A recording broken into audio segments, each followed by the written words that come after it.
I want to show you how you can use Dynamics GP to track serial numbers throughout your business. I'm going to show you an example of receiving serialized items into my raw material inventory, using those in a manufacturing process and a BOM to create a finished good, and then tracking that finished good out to the end user. So let's take a look at it. I've already received the serialized components into the system, and now I want to create a bill of material, put that into a manufacturing order, and then make the finished good items. So I've put the bill of material already together. Let's take a look at it here. It's a pretty simple one. It has one level of components. You can see those two components here, a data card and a processor. These are serialized, denoted by this icon here. The finished good is also serialized, the Pro Computer. So that's the bill of material I'm going to use in my manufacturing process.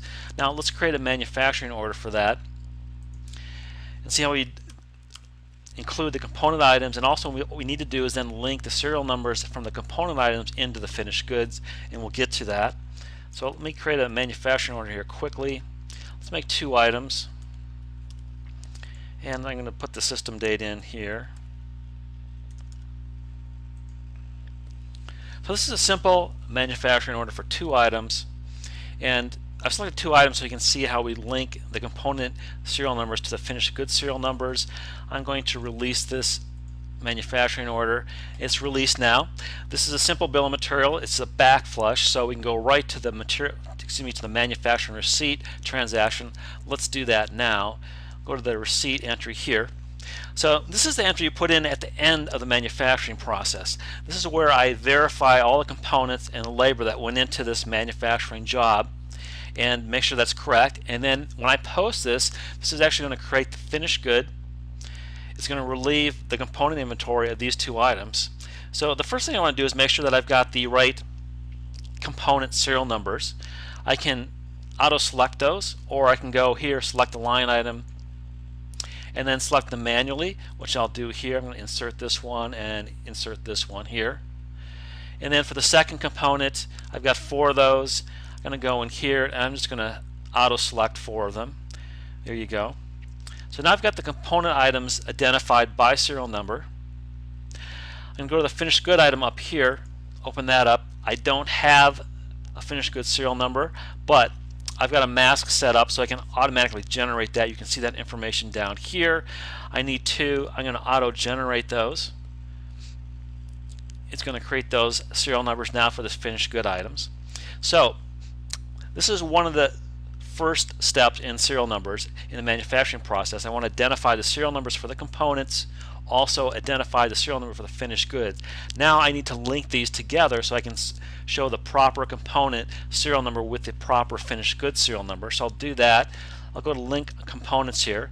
Up here I've got the finished goods serial item number that I'm going to link the components to. So on this serialized finished good here, I've got ProComp 13.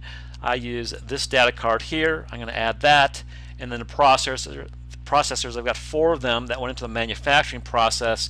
I'm going to use these 2 and link those now to the finished good item 13. Go to my second finished good item, which is 14.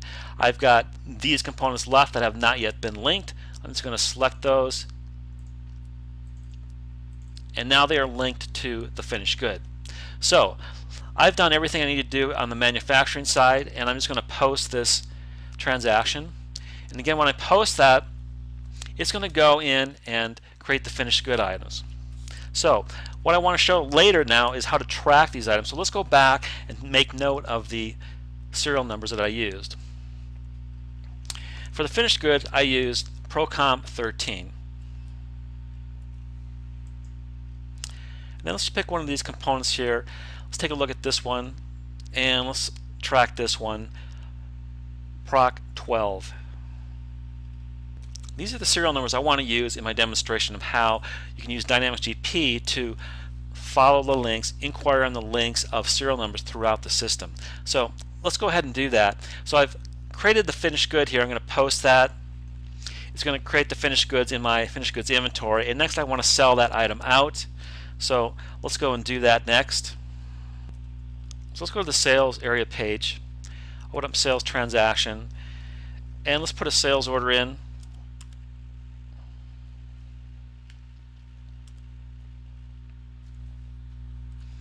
look up a customer here and put that into a batch. And here's the finished good item right here. Let's select that. And let's use all two of those. I believe my system is set up to automatically select the serial numbers, but we can verify it. We can click on the line detail screen here and take a look at the serial numbers.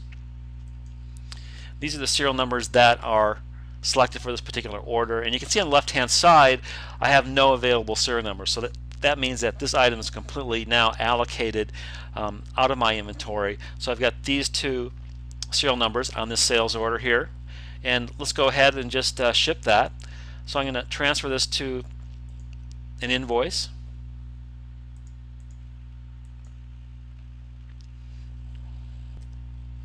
And here's my invoice right here. Let me just take it out of the batch, and then I'm going to post that.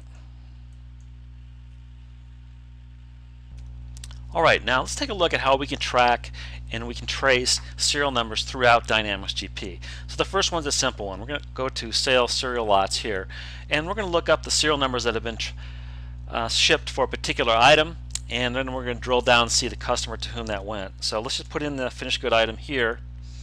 I'm going to redisplay this. It's going to show me all the sales orders, sales invoices that included this particular item.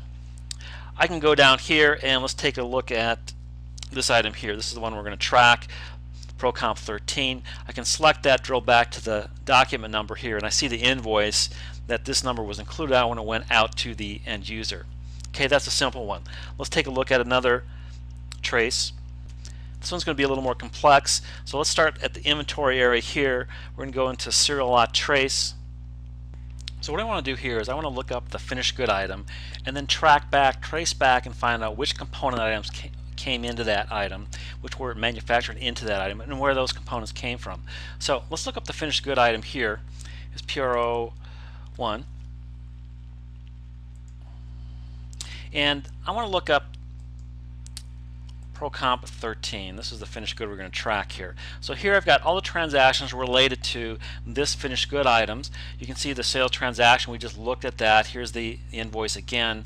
But let's take a look at the manufacturing order for that. So I can go to this view BOM trace here, and what I want to do is I want to see the components that were incorporated into this finished good item.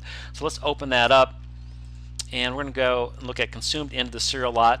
This is the manufacturing receipt number we just did, and these are the components, all the components that were in that receipt. You can see the ones that have this little link icon. These are the ones that are actually included in this particular serial number 13. So I can look at that here. I've got the card here. I've got these two processors. I can expand this a little bit, and this will give me information on the receipt, and that is the purchase receipt from when this item came into my business. So this item here, this card is a serialized number. It came from this vendor ID here, and this is the purchase receipt that it came into my inventory. So this is tracing it back from the finished good to the manufacturing order to the component inventory and then to the actual receipt. Same with these down here. These are my actual receipt numbers, the receipts that these items came into my inventory. So again, this is what you would use if you had a finished good item, you knew what the serial number was, and you want to see what the components were of that. So next, let's take a look at another way around. Let's track a component level up and see where it went. So again, I'm going to use the serial lot tracing query, find all transactions for a serial number, but I'm going to put a component item in here. Here's a processor component item, and let me redisplay that. So let's take a look at the component item. We were looking at Proc 12. Here it is. So this will show us all the transactions for this component item. You can see the receiving transaction it came in on. We can drill back on that. Again, this is the purchase receipt that it came into my inventory. And now I want to see what happened to this component item when it went through the manufacturing process and where did it end up. So I can use the view BOM trace here. I can open that up, and I'm going to see it produced from this particular serial number. We can see where it went. It went into that manufacturing order 04 and it went into this particular finished good item here, and then we can select the invoice and we can see that that particular component was included in a finished good that went out to this customer here, Adam Park. This was a quick example of how you can track serial numbers within Dynamics GP. I tracked a component item with a serial number into inventory, through the manufacturing process into the finished good, and then into a sales invoice and out to the end user. Likewise, I can track that finished good item from a particular invoice back into the manufacturing process and back into the component inventory. The lot number processing is very similar. It uses the same screens, so you can track both serial numbers and lot numbers within Dynamics GP.